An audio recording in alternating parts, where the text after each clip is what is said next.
Do you believe it to be fair that, let's just put it what it is, a man be mandated to pay child support, although he tried to be preventative and pay for an abortion or Plan B? Should he be held responsible if the young lady opts out of it last minute, first minute, whatever, changed, her mind got changed? He paid for those things. Should he still be obligated to pay support? That's what we're talking about today. Anybody want to start? How would the people know that he did all this stuff though? He had, It's receipts and stuff. Should he feel that that's fair? We talking a moral standpoint, and moral and legal. Okay. I'm gonna go to court and I'm gonna say, oh, you got to have receipts. Say, you got to have receipts. So before you get into that, because you do that a lot, we saying that the person has evidence. You always do these trapdoors things. You always do this thing where, what if we ain't doing that right now? Oh my God, you the famous one. No, you do it all the time. Okay, all right, we go. Keep going. So we just doing it based on if he has his receipts. He got his proof. He got his proof. He paid. He got his receipt from CVS for the Plan B.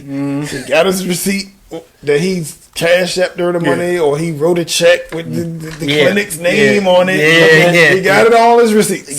That's not a barrier. And she never did it though. She never did it. She changed. He got proof that they talked about it. Right. She was going to do it. Text showed they talked about it. Right. The emails. Yeah. It's And documented. he's still going to court, and she's still going to do it. Right. She changed her mind. Right. She changed her mind. She was once with it, but she changed her mind. Right. So let's talk about it from a legal standpoint. Do you think, and we all guys here, so I can see how this might go. Do you think he should still be obligated, although they had a plan, she changed course? Go, E. If they can't come up with anything together to an agreement together, then I think he should legally be held accountable for it. Okay. Yeah, he should legally, because it is his child. At the end of the day, it's his child. So unless it can be, some kind of agreement or some kind of something happens in court with to where they say like, you ain't, I don't know how you can get out of that, to tell you the truth. But stand on business. Legally, because we on the legally part right now. Legally, yeah, I think So he should be required to do something. Yeah, legally. Should it be as much as it typically would be?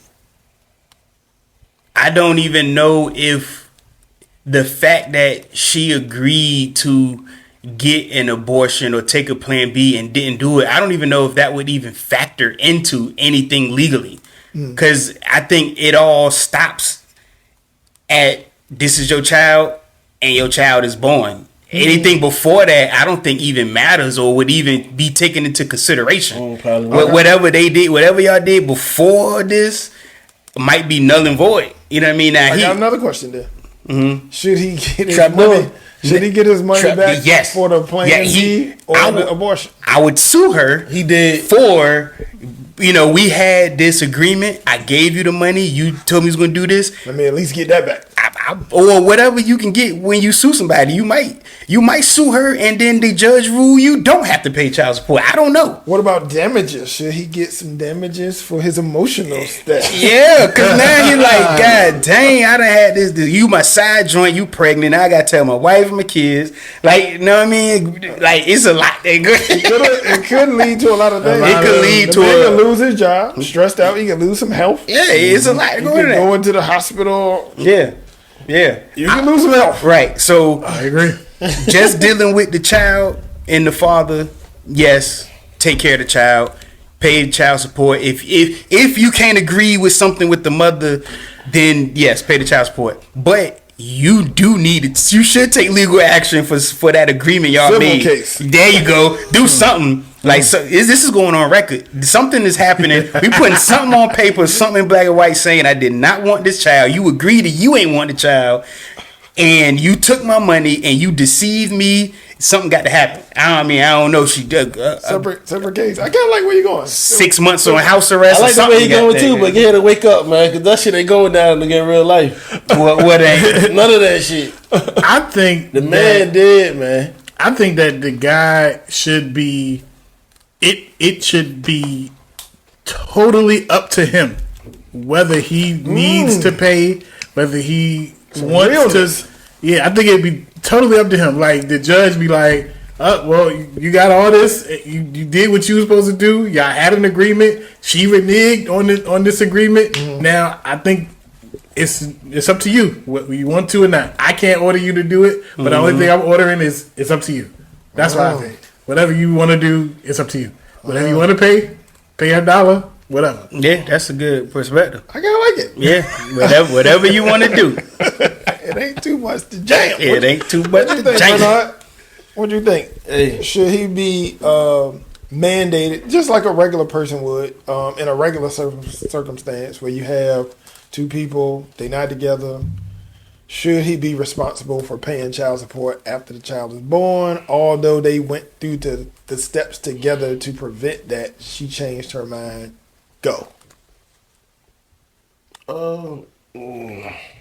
Nah, I don't think he should be You should. paying child support. Nah, because Okay. he tried to diffuse the situation and try to do everything before it come to that. Right. So, I mean, when it comes to it, like he said though, when it goes time to go to court, none of this stuff matters. So, he might be, but I say nah. No. But it's all on the judge. All on the judge. Yeah, It's all on the judge. morally. Oh, we're gonna finish legally first. We're gonna go to morally. Legally. So it's on me. Yeah, Whoa, we talking to a guy who actually legally. lived it. Yeah. Did it. 18 years in the struggle. Yeah. This is what I think. Not what actually happens. This is based on how I feel that was it my should happen. yeah. Okay. All right. So I'm gonna go with, and I heard some good from both of y'all. So I'm a little bit split down the middle, if I'm being honest. But I'm gonna lean towards no. I'm gonna lean towards no, only because it is a really tough decision, and we'll get more into that decision about what you should be doing and not doing. But we don't have any power in that situation. Just At all. no power. No power. All the power lies within the Rightfully female. so too. Rightfully so. Rightfully so. And well, we'll get to that. But they have so much power in that situation, and people make mistakes every day. Not calling a child a mistake, but people make mistakes every day. And if y'all came to some agreement, in my mind, I think that should stand for something. Now, because if my mind state is, if she was having reservations, she should have just expressed that and said, well, I can't take this money, or, you know what I mean? I think she should have been more upfront about how she was feeling at the time instead of agreeing to it. Because, I mean, guys, And we're then going keeping the money, keeping the. to come with our pressure now. We're going to come with that pressure. Some guys choose to get mean. Some guys choose to be super nice. But at the end of the day, they want the deed to get done.